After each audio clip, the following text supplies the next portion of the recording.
ચામડીની બીમારીનો એક અફર સિદ્ધાંત કે જે ચામડીની બીમારી ઝડપથી થતી પણ નથી અને જો થાય છે તો એ ઝડપથી જતી પણ નથી. અને આ સમયમાં તમે ઘણા લોકોના મોઢે સાંભળ્યું હશે કે મને ચામડીની બીમારી ઘણા વર્ષોથી છે, પરંતુ જે ચામડીની બીમારીમાં એવી કઈ દવા કે જે કોઈ પણ પ્રકૃતિના લોકો લઈ શકે, બધા જ માટે સલામત, સરળતાથી પ્રાપ્ત થઈ શકે અને કોઈ પણ પ્રકારની સાઈડ ઇફેક્ટ થતી ના હોય, તો એવી તે વળી કઈ દવા છે. પરંતુ એ પહેલા જરૂરથી અગત્યની વાત એ કરીશ કે આયુર્વેદના મહાન ગ્રંથ એટલે કે ચરક સંહિતા અનુસાર આ ચામડીના રોગ એટલે કે 18 પ્રકારના કુષ્ઠ રોગ કહેવાય છે કે જેમાં દાદર, ખરજવું, સોરિયાસિસ કે ફંગલ ઇન્ફેક્શન આવા તમામ પ્રકારના રોગોમાં આ જે ઔષધિ છે તે સારું અને શ્રેષ્ઠ ઉપચાર આપતી હોય છે. તો કેમ છો મિત્રો, મજામાં? હું છું ડોક્ટર રાજન અને મિત્રો આવી વધુ ઉપયોગી હેલ્થ સંબંધિત માહિતી મેળવવા માટે આ ચેનલને સબસ્ક્રાઇબ કરવાનું ના ભૂલશો. મિત્રો, આયુર્વેદના ગ્રંથ એટલે કે ચરક સંહિતા અનુસાર કહેવાયું છે કે જ્યારે ચામડીનો રોગ થતો હોય છે એટલે કે આપણા શરીરમાં લોહીનો બગાડ થતો હોય છે અને તેને કારણે ચામડીના વિકાર થતા હોય છે અને આપણા શરીરમાં રહેલા ત્રિદોષ એટલે કે વાત, પિત્ત અને કફ, આ જે ત્રણેય દોષોનું વચ્ચેનું જ્યારે સંતુલન બગડે છે તેના કારણે ચર્મ વિકાર એટલે કે ચામડીના રોગ આપણને અવારનવાર થતા હોય છે. અને ચરક સંહિતામાં એવું પણ કહેવાયું છે કે કુષ્ઠ દીર્ઘ રોગાણામ એટલે કે કુષ્ઠ એટલે કે ચામડીના રોગો અને દીર્ઘ રોગાણામ એટલે કે લાંબા સમય સુધી દવા કરીને મટે તો તેવા જે રોગ છે એટલે કે ચામડીના રોગ છે. પરંતુ આજે લાંબા સમય સુધી દવા કરવાથી મટતા જે ચામડીના રોગ છે તો તેમાં કોઈ પણ પ્રકૃતિના લોકો બધા જ માટે સલામત અને બધા જ માટે સરળ, શ્રેષ્ઠ અને સારો ઉપચાર આપતી એવી તે વળી કઈ દવા છે? તો હા, તો તે છે ગિલોય એટલે કે ગળો. મિત્રો, તેને આપણે અમૃતા તરીકે પણ આપણે ઓળખીએ છીએ અને આ સમય દરમિયાન માર્કેટમાં ગિલોયનું ચૂર્ણ પણ મળતું હોય છે અને સાથે તમે ઘણી વખતે જોયું હશે કે લીમડાની આજુબાજુ ગિલોયની વેલ એટલે કે ગળાની વેલ પણ વીંટળાયેલી હોય છે. અને આયુર્વેદમાં એવું પણ કહેવાયું છે કે જે ચામડીના રોગ છે કે જે લોહીના વિકારને કારણે થાય છે એટલે કે લોહીની અશુદ્ધિને કારણે થાય છે અને તેના માટે આપણા શરીરમાં તિક્ત રસ એટલે કે કડવો રસ મહત્વનો છે કે જેને કારણે આ જે લોહીનો વિકાર છે તે એકદમ ઓછો થતો હોય છે એટલે કે લોહીનું શુદ્ધિકરણ થાય છે. તો તેના માટે ગિલોય એટલે કે ગળો તે બેસ્ટ એટલે કે શ્રેષ્ઠ ઉપચાર છે. અને સાથે સાથે ગળો છે તેને આપણે ત્રિદોષચિત પણ કહીએ છીએ એટલે કે વાત, પિત્ત અને કફ આ ત્રણેય દોષોનું વચ્ચેનું જ્યારે સંતુલન બગડ્યું હોય ત્યારે ગળો છે તે શ્રેષ્ઠ અને સારું પરિણામ આપે છે. અને મિત્રો, કોઈ પણ પ્રકૃતિના લોકો પણ આ જે ગિલોય છે તે લઈ શકે છે એટલે કે વાયુ પ્રકૃતિ કે કફ પ્રકૃતિ કે પછી પિત્ત પ્રકૃતિ, જે ત્રણેય પ્રકૃતિના લોકો આજે જ્યારે ચામડીનો રોગ થતો હોય ત્યારે આ જે ગિલોય છે તેમનું સેવન કરી શકે છે. સાથે સાથે મિત્રો, ગિલોય છે તે આપણને એક ટોનિક એટલે કે તે રસાયણ તરીકે પણ કહેવાયું છે. હા મિત્રો, અને આ સમય દરમિયાન તમે ઘણા લોકોના મોઢે સાંભળ્યું હશે કે જો મેં જો કડવો રસ એટલે કે લાંબા સમય સુધી લીમડાનું સેવન કરીએ છીએ કે પછી વધારે પડતું કડવા રસનું સેવન કરીએ છીએ તો આપણા શરીરમાં જે ચિકાસ છે તે ઘટતી હોય છે એટલે કે આપણા સાંધામાં પણ ચિકાસ ઘટતી હોય છે. પરંતુ આ જે ગળો છે તે એક એવી ઔષધિ છે, કડવો હોવા છતાં પણ આપણા શરીરમાં જે ચિકાસ છે તે ઘટાડતું હોતું નથી અને તેની જગ્યાએ આપણે ઉલટાનું તે સારું એવું રસાયણ એટલે કે સારું એવું તે આપણા શરીર માટે તે ટોનિક સાબિત થાય છે.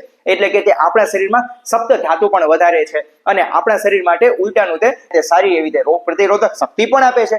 અને સાથે સાથે મિત્રો, આપણો ચામડીનો રોગ દૂર કરે છે, લોહીનું શુદ્ધિકરણ કરે છે અને સાથે સાથે ત્રિદોષચિત એટલે કે આપણા શરીરમાં રહેલા જે ત્રિદોષ છે તેનું પણ સંતુલન રાખવામાં તે ખૂબ સારું એવું કામ આપતું હોય છે. અને આ જે ગિલોય છે તેની અગત્યની વાત એ કરવાની છે મિત્રો, તે કેટલી માત્રામાં લેવો જોઈએ એટલે કે જો તમે ગિલોય પાવડર છે, ગિલોય ચૂર્ણ છે એટલે કે સારી એવી ફાર્મસીનું ગિલોય ચૂર્ણ તે આપણે અડધાથી 1 ચમચી તેમનું સેવન કરવું જોઈએ. અથવા તો જો તેમનો ઉકાળો છે એટલે કે તો તમારે આપણે અડધાથી 1 ગ્લાસ જેટલું તેમનું સેવન કરવાનું છે. અને જો તે નરણા કોઠે લેવામાં આવે તો આપણા શરીરમાં સારી એવી રીતે તે કામ આપે છે એટલે કે જે આપણા શરીરમાં જે વધી ગયેલું જે પિત્ત છે અથવા તો કફ છે કે વાયુ છે તેને પણ સમન કરે છે એટલે કે સંતુલન રાખે છે.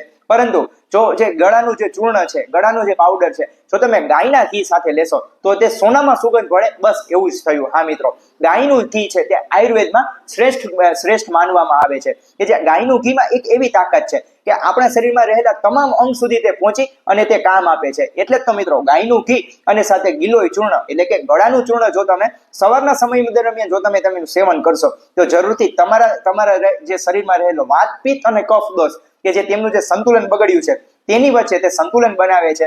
સાથે સાથે ગાયનું ઘી પણ તે ટોનિક અને તે રસાયણ સાબિત થાય છે એટલે કે આપણા શરીરમાં તે શક્તિ પણ આપે છે, તાકાત પણ આપે છે અને સાથે સાથે આપણી જે ચામડીના રોગો છે તેનાથી પણ બચાવે છે અને તેને દૂર કરવામાં પણ આપણે સારી રીતે તે મદદરૂપ થાય છે. પરંતુ પ્રશ્ન અગત્યનો એ પણ થાય કે જે લોકોને પાચન શક્તિની મંદતા રહેતી હોય અથવા તો જે લોકોને વધારે પડતું પિત્ત રહેતું હોય અથવા તો જે લોકોને ગેસની તકલીફ રહેતી હોય, જે લોકોને કબજિયાતની તકલીફ રહેતી હોય અને એવા લોકોને જો ચામડીની બીમારી થતી હોય તો તેવા લોકો માટે આપણે શું કરવું જોઈએ? તો તેવા લોકો માટે જરૂરથી આમળાનું ચૂર્ણ અથવા તો હળદીનું ચૂર્ણ લેવું જોઈએ. કેમ? કારણ કે જે આમળાનું ચૂર્ણ અને હળદીનું ચૂર્ણ તે પાચન શક્તિ માટે શ્રેષ્ઠ માનવામાં આવે છે. એટલે કે વાયુ અને પિત્ત પ્રકૃતિ વાળા લોકો કે જેમને આમળાનું સેવન કરવાનું છે અને કફ પ્રકૃતિ વાળા લોકો કે જેમને હળદીનું સેવન કરવાનું છે, તો આવા લોકો આજે નળના કોઠે આજે આમળાનું પાવડર અથવા તો હળદી પાવડરનું જો સેવન કરશે અને તે પણ નવસેકા હુફાળા પાણી સાથે જો તે સેવન કરશે તો જરૂરથી તેમનું પેટ પણ સાફ થતું હોય છે.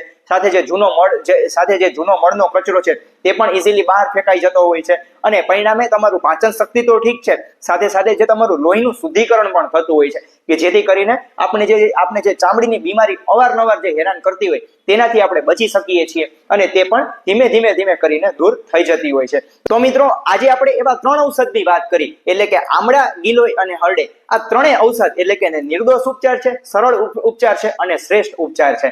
તો આ જે સૂચનોનું આપણે પાલન કરીએ અને જરૂરથી આપણે જે આવી જે ચામડીની જે જૂની બીમારી છે તેને પણ આપણે મટાડીએ. અને મિત્રો, આ વિડીયો છે તે તમે જરૂરથી એવા લોકો સુધી પહોંચાડો કે જે આજે ચામડીની બીમારીથી ઘણા વર્ષોથી તે પરેશાન છે, તો તે લોકો પણ આવા સૂચનોનું પાલન કરે છે અને મિત્રો તે પણ આવી જે ચામડીની બીમારીથી ઝડપથી તે છુટકારો મેળવશે. અને મિત્રો, આવી વધુ ને વધુ ઉપયોગી હેલ્થ સંબંધિત માહિતી મેળવવા માટે આ ચેનલને સબસ્ક્રાઇબ કરવાનું પણ ના ભૂલશો. અને મિત્રો, આ જે ચામડીની બીમારી લગતી આયુર્વેદિક સારવાર મેળવવા માટે પણ જે નીચે આપેલા નંબર ઉપર જો તમે મેસેજ કરશો તો જરૂરથી તમને આવી ઘણી બધી આયુર્વેદિકને લગતી ઘણી બધી તમને સારવાર પ્રાપ્ત થતી હોય છે. અને મિત્રો, રજા લઉં છું. ફરીથી મળીશું નવી માહિતી સાથે. ત્યાં સુધી સ્વસ્થ રહો, મસ્ત રહો, તંદુરસ્ત રહો. સૌનો આભાર. જય ધન્વંતરી.